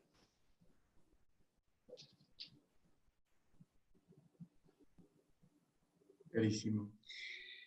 Bueno, sí, hay muchas consultas que de los compañeros, por ejemplo, del caso Vicentín, que es público y notorio, y bueno, que bueno, lógico, con lo que ustedes aclararon de la reserva y el resguardo que ameritan las situaciones. Pero bueno, yo creo que Vicentín ya ha sido un caso bastante significativo en los últimos tiempos, y efectivamente lo que obviamente es público y ha salido sobre no solamente a nivel nacional, sino en las investigaciones que se están llevando a cabo por parte de acreedores a nivel internacional, respecto de la triangulación, ¿no es cierto?, vía Paraguay sobre su facturación o sobre facturación de derechos. O sea, un compañero consulta cuál es la participación de la UIF. No sé si es posible contestar o pasamos a otra pregunta. No, como hay información pública sobre el tema, yo puedo hacer la rápida tarea de inteligencia, de sintetizar esa información pública y tratar de compartirla también con ustedes. Nosotros, a poco de asumir, nos ocupamos del caso Vicentín, que fue hecho público a través de la denuncia generada desde el Banco Nación. Nosotros nos presentamos como querellantes en los tribunales de la ciudad de Buenos Aires, y ahí empezó una suerte de tarea para sortear vallas que nos iban poniendo. Es decir, nosotros nos presentamos, todos saben que al presentarse como querellante en una causa, basta hacer una enunciación genérica del objeto que se está denunciando. Muchas veces las querellas no suelen exceder 2 o 3 carillas, que después se amplían al momento de ratificarse. Y nosotros presentamos un extenso escrito, y no se nos tuvo como querellantes en la primera instancia. Fue un tema que tuvimos que pelear. Después de que se nos aceptó como querellantes, no se nos quería tener como querellantes conjuntos con el Banco de la Nación Argentina, sino que querían que el Banco Nación y la UIF tuvieran una sola representación legal. Ante lo cual nosotros tuvimos que explicar que lo que el Banco Nación propugnaba investigar era la administración fraudulenta, y lo que nosotros propugnábamos investigar eran las maniobras vinculadas con lavado de activos, que son dos objetos procesales distintos, con contenido distinto, con objetivos distintos, y además, porque el Banco Nación es sujeto obligado de la UIF.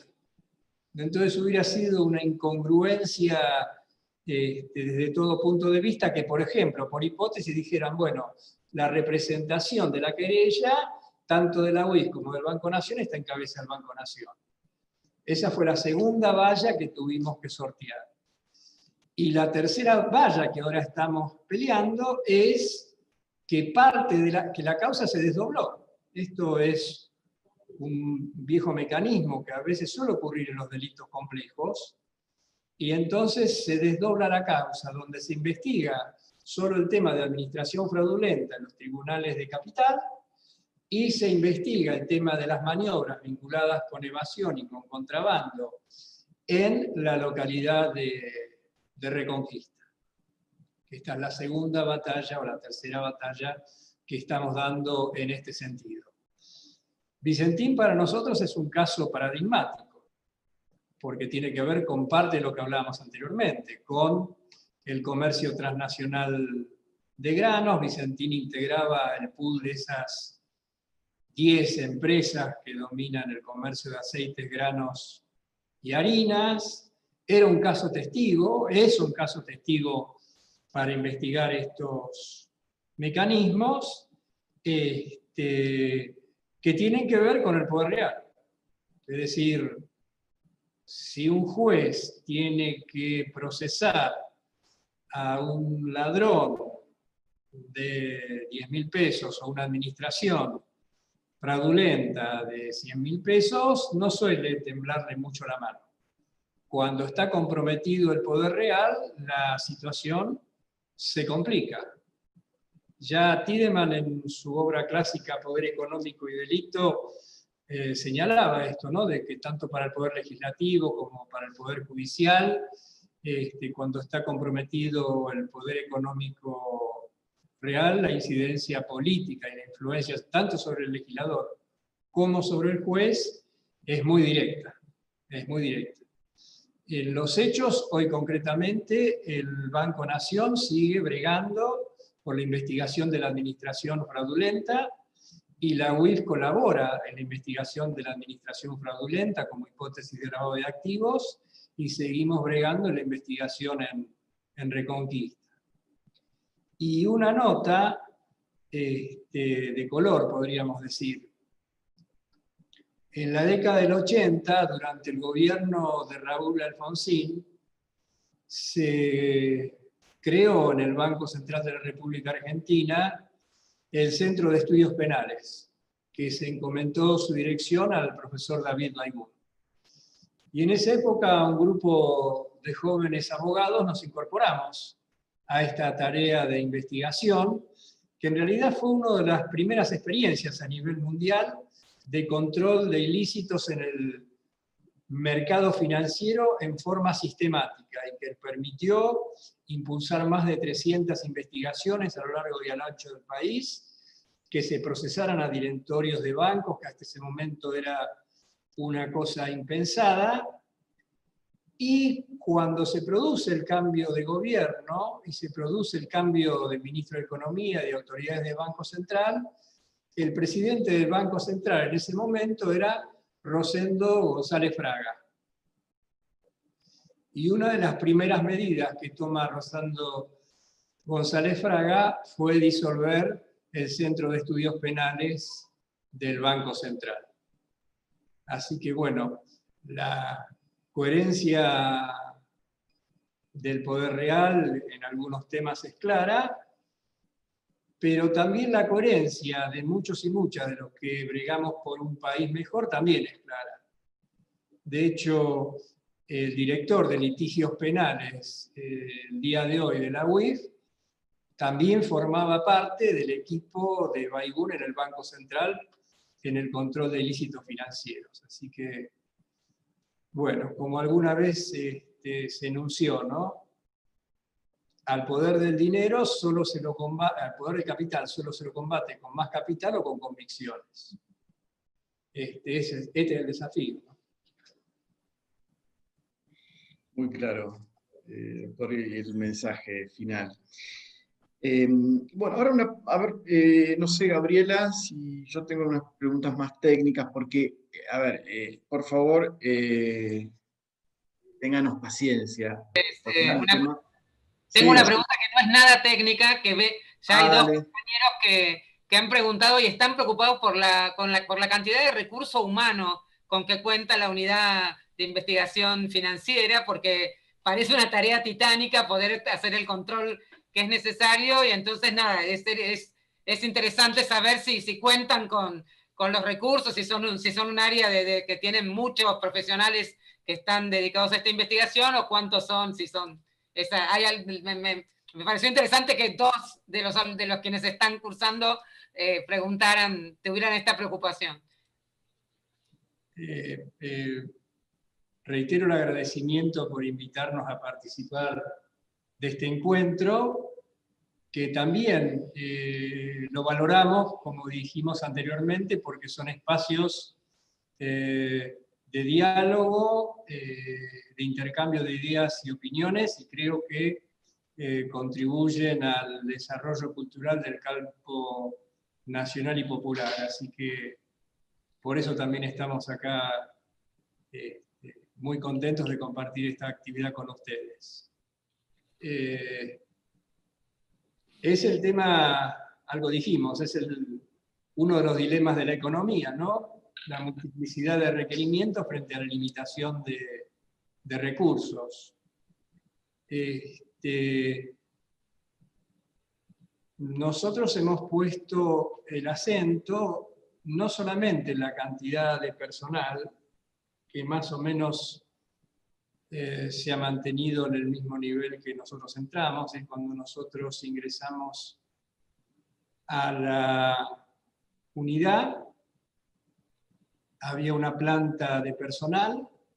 Desde que ingresamos tuvimos que prescindir una vez que la legislación lo permitió, porque teníamos la limitación de la normativa que vedaba prescindir de personal durante la pandemia, por lo cual nosotros oportunamente requerimos a las autoridades que para el caso de organismos sensibles como la UIF, esto complicaba la actividad.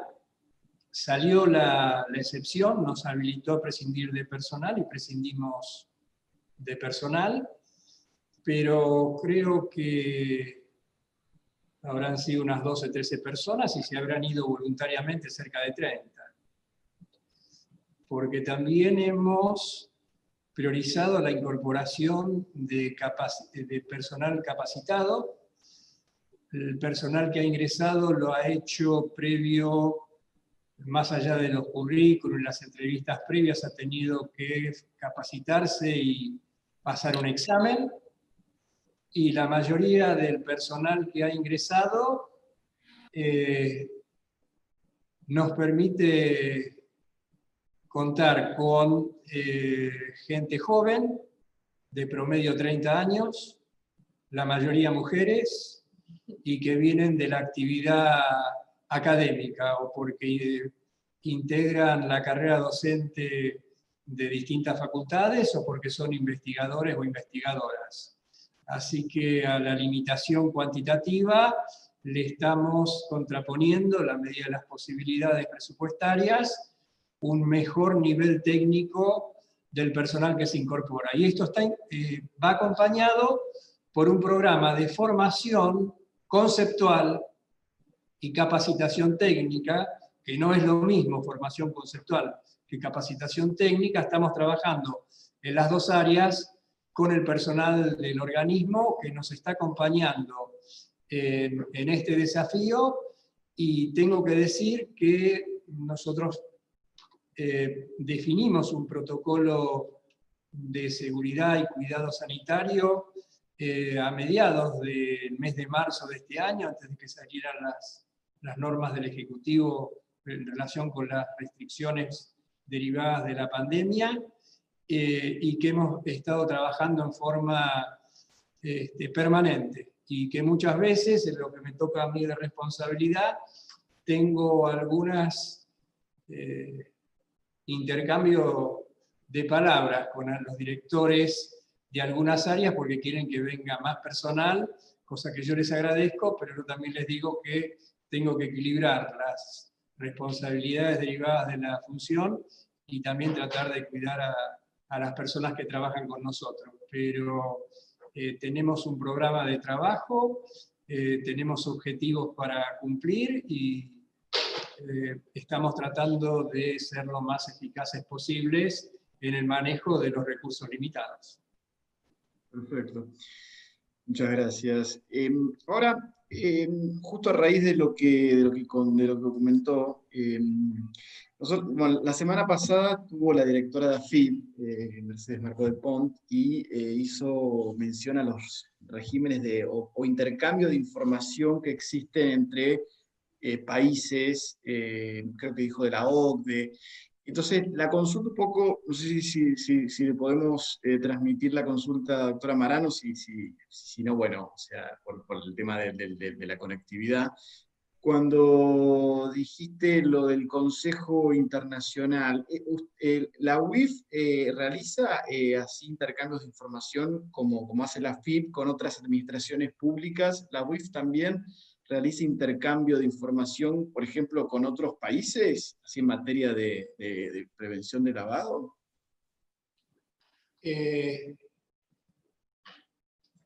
Nosotros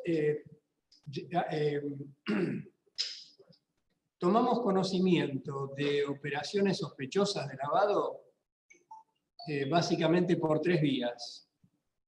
Por denuncias que se efectúan directamente ante la UIF, denuncias que no tienen que ser anónimas, por intervención en expedientes judiciales vinculados con lavado de dinero o porque la justicia nos requiere colaboración. Y la tercera fuente de información la recibimos del exterior. La UIF, independientemente de integrar el GAFI, este nucleamiento de unos 40 UIF y organismos internacionales, forma parte de la red ECMON, que es una red integrada por más de 100 UIF de todo el mundo, que intercambian información, es decir, a los cuales nosotros podemos pedir información y a su vez recibir pedidos de informes de las UIF de distintas partes del mundo. Esto funciona en forma regular, recibimos permanentemente requisitorias que respondemos y viceversa, así que eso funciona, la verdad que eso está funcionando muy bien, pese a la pandemia. Es más, yo creo que hemos recibido más y contestado más pedidos del exterior que en periodos anteriores. Muchas gracias. Sergio, Gabriela, si no yo sigo preparando. Sí, yo tengo una interesante que un poco, bueno, toca un tema que ya han debatido sobre el papel de la justicia, pero después lo que pregunta el compañero que es Gerardo es la posible connivencia o el rol de las grandes plataformas contables, consultoras, estudios impositivos. ¿Cuál les parece que es un poco el rol y también desde el punto de vista del regulador, cuál es la actitud ante estas plataformas? Sí, nosotros actualmente nos encontramos también haciendo meses de trabajo con los consejos profesionales de ciencias económicas, siendo que son de los principales operadores, tanto para colaborar con nosotros, pero también sabemos que son de los principales facilitadores para la elaboración de este tipo de maniobras, con lo cual nosotros estamos teniendo un acercamiento también con la Federación de Colegios y de Consejos para poder trabajar en conjunto, para tratar de capacitar, para brindar herramientas a los profesionales, tanto sea para que ellos puedan detectar este tipo de operaciones, para que sepan cómo remitir información, y también para evitar que sean ellos quienes colaboren con estos sistemas de delincuencia organizada. Para nosotros es fundamental este acercamiento de manera federal, porque la idea es poder trabajar con las vulnerabilidades de las distintas provincias. Sabemos que cada región de nuestro país tiene distintas temáticas y distintos riesgos, y cuanto más unamos, cuanto más información, cuanto más profesionales formados tengamos en la materia, creo que más vamos a fortalecer nuestro sistema de prevención, y también eso va a facilitar y va a colaborar con nuestra tarea diaria, por supuesto.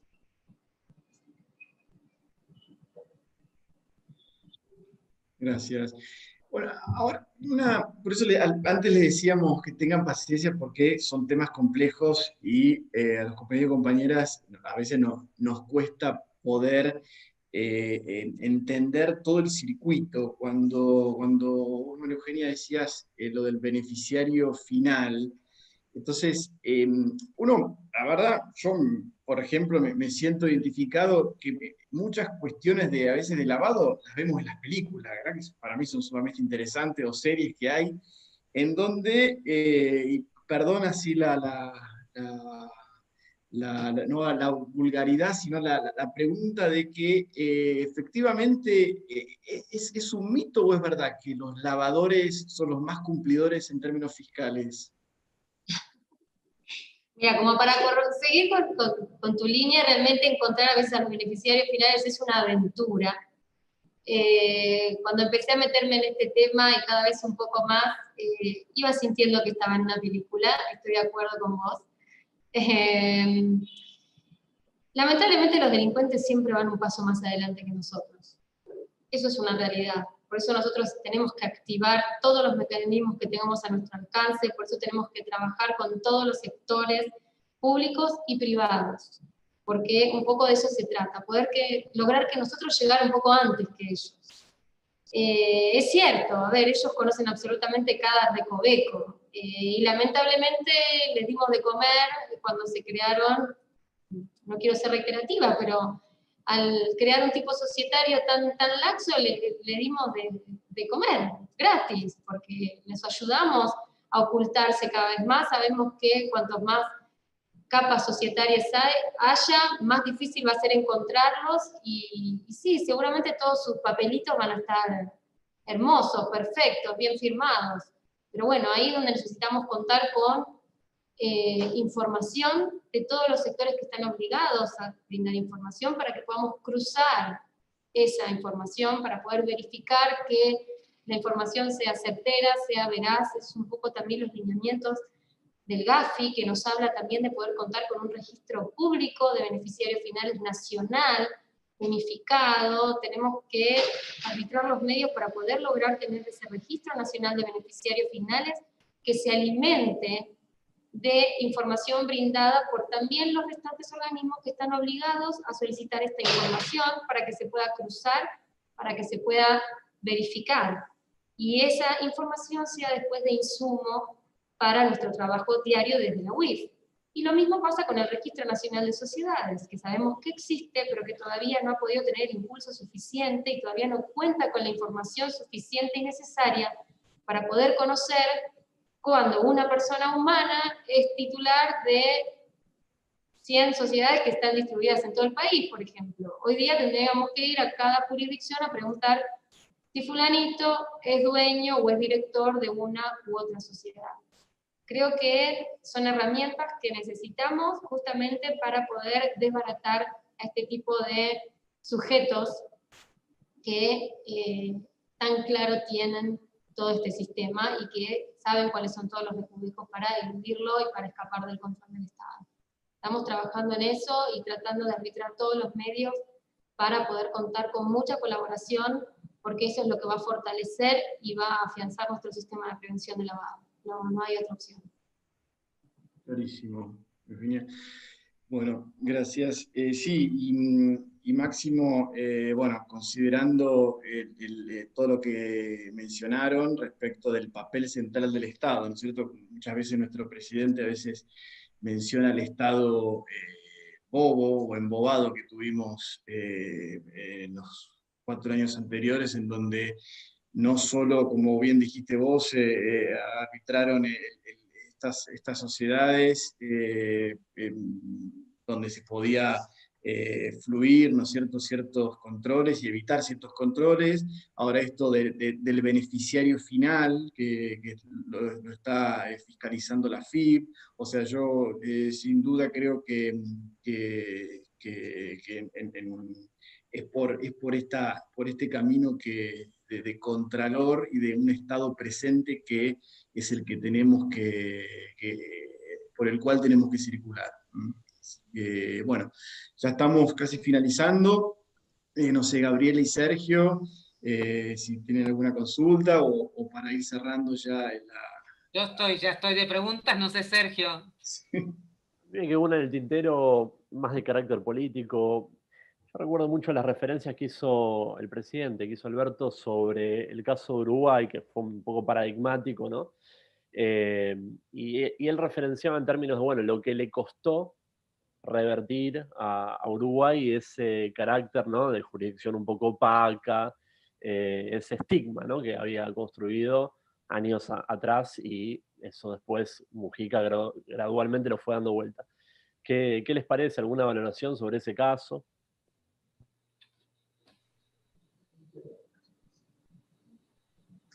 Vos referís a que, históricamente Uruguay era un país que estaba asociado a lo que eran las guaridas fiscales y todos los argentinos iban para allá a llevar toda la plata que estaban evadiendo. Si referís a eso, y bueno, ellos pudieron, yo creo que todavía quedan sombras cuando hoy escuchamos que pensamos o vemos que hay operatorias donde Uruguay es parte, si bien es muy cierto, ellos han adaptado mucho su legislación, han mejorado, han avanzado, ellos cuentan con un registro de beneficiarios finales, por ejemplo, sin perder de vista, ¿no? Yo siempre cuando tomamos este tema, pienso Uruguay es un país más pequeño que el nuestro sistema es federal, no tenemos que olvidarnos de eso también, que determinadas materias están reservadas a las provincias, y por eso es nuestro acercamiento a todas y cada una de ellas, para poder fortalecernos y contar con información. Creo que lo vamos a lograr, pero sí es cierto que en términos de lo que vos comentabas de Uruguay, se ha avanzado muchísimo, no es lo que fue en algún momento. Sí, Uruguay siempre está más o menos al filo, ¿no? Porque ahora está impulsando políticas de reducción de impuestos para el ingreso de capitales, para inversiones. Uruguay está muy vinculada con la operatoria de Vicentín y sociedades vinculadas con Vicentín. Es decir, hay por eso decía que Vicentín es un caso testigo, ¿no? Como la operatoria de Vicentín, de Glencore, de las distintas terminales o sociedades que construyó el grupo, están operando Uruguay, Paraguay y Argentina, ¿no? Con maniobras de contrabando, de sobrefacturación, de subfacturación, de admitir ingreso ilícito de capitales e inversiones que muchas veces no está justificado su origen. Así que yo creo que, para decirlo de alguna forma, el problema Paraguay o el problema Uruguay, estas materias que estoy refiriendo, no ha desaparecido. De hecho, la UIF, después de 4 años, volvió a integrar el GT4 de Mercosur, que es el área de Mercosur que se ocupa de los temas de lavado. Y una de las cuestiones que la delegación argentina planteó a sus pares se vincula precisamente con el ver de diseñar políticas conjuntas y coherentes en materia de lavado de activos. Argentina está impulsando esto en el área, también incluyendo a Brasil, por supuesto, ¿no? Bueno, muchísimas gracias. Muchas gracias. Sí, estaba Judith. Judith, sí, pero yo quería contarles la impresionante cantidad de agradecimientos y de elogios que hay en el chat. La verdad que fue una de las exposiciones más claras de un tema que todos, la verdad, conocemos tan poco, porque, bueno, decirles así, leo 3 o 4 que fueron muy notables, la claridad y la fuerza de los fundamentos, interesantes, la amplitud de las exposiciones, agradecer por la cantidad de información que nos están dando de algo que no es difundido por los medios de comunicación, un placer escucharlo, y muy, muy tranquilizador la solvencia de las personas que están a cargo de una política como esta. Bueno, muy claro, felicitaciones, excelente, clarísimo todo. La verdad, impresionante la cantidad. Todas las clases los alumnos y alumnas hacen este tipo, pero la verdad yo quiero destacar que hoy ha sido impresionante la cantidad de felicitaciones y agradecimientos, así que hago lo mismo por mi parte, extensivo, así de que ha sido muy, muy esclarecedor y hemos aprendido mucho en esta clase, así que por mi parte agradecerles muchísimo. Bueno, muchas gracias por tus palabras y la de los compañeros y compañeras, colegas varios también que nos acompañan en este encuentro. Muchísimas gracias. Creo que estos espacios de debate, que también ustedes nos permitan también dar a conocer esto, porque algo leí por ahí, y efectivamente este tipo de delitos no son visibles, y son de los que más daño producen. Pero esa parte no la cuentan. Entonces necesitamos de estos espacios para poder intercambiar, para poder contarles lo que hacemos y también para visibilizar que el daño que se produce es irreparable. Porque arruinan la vida de muchas personas. Y esa parte no la solemos ver, porque están, como se les llama a esos delitos de cuello blanco, ¿no es cierto? Siempre están de punta en blanco y no los vemos, y están más cerca de lo que pensamos. Con lo cual, yo les agradezco infinitamente, les agradezco al doctor que me dio la posibilidad de compartir con él, es un honor para mí este espacio, así que muchísimas gracias. Sí, fantástico. Voy a agregar una cosita, porque en realidad creo que toda persona que esté en la administración pública debería escucharlos, porque tenemos que conocer estos procedimientos, tenemos que conocer cómo se viene trabajando y alertarnos. Creo que es muy importante la alerta que ustedes nos pusieron y la transmisión a esto, al conjunto de la población y de nuestros queridos participantes, que hoy el chat estuvo, como dijo Gabriela, a full, pero también para todos aquellos que ejercemos alguna función en la administración pública. Así que desde el Instituto Patria esto para nosotros es fundamental y bueno, lo compartimos con todos. Así que muchísimas gracias y muchísimas gracias por el equipo que están armando ambos en el interior del organismo. Es altamente reconocible y agradecidos de esto. Muchas gracias. Bueno, ahora viene el momento de la apertura de todas las cámaras, ¿no, Lorena? Y vamos, y los saludos de todas las alumnas y los alumnos y alumnas participantes. Gracias. Bueno, muchísimas gracias a los dos. Muchas gracias. Excelente la exposición. Gracias a todos. Gracias, muchas gracias. Muchas gracias a todos. Gracias. Muy bueno todos y todas. Excelente, gracias. Excelente la explicación. Muy bueno, muchas gracias. Muy útil, gracias. Excelente, muy bueno, gracias. Gracias. Muchas gracias. Gabriela. Gracias, compañeros. Un orgullo tener compañeras. Gracias, compañeros. Gracias. Excelente charla. Saludos desde la Patagonia. Muchas gracias. Muchas gracias. Saludos. Gracias, doctor. Muy amable, muy claro, muy preciso en sus conceptos. Gracias. Muchas gracias. Buenísimo. Excelente, muchas gracias. Chao, compañeros. Gracias, Patria. Gracias.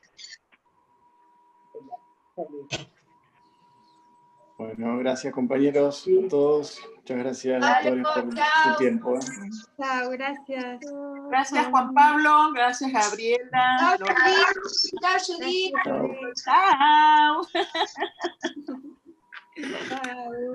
Gracias, Patria. Gracias. Chao, Gaby. Chao, Juan Pablo. Chao, Juan Pablo, gracias a ustedes. Muchas gracias, nos Gracias, vemos. Gabriela. Nos vemos.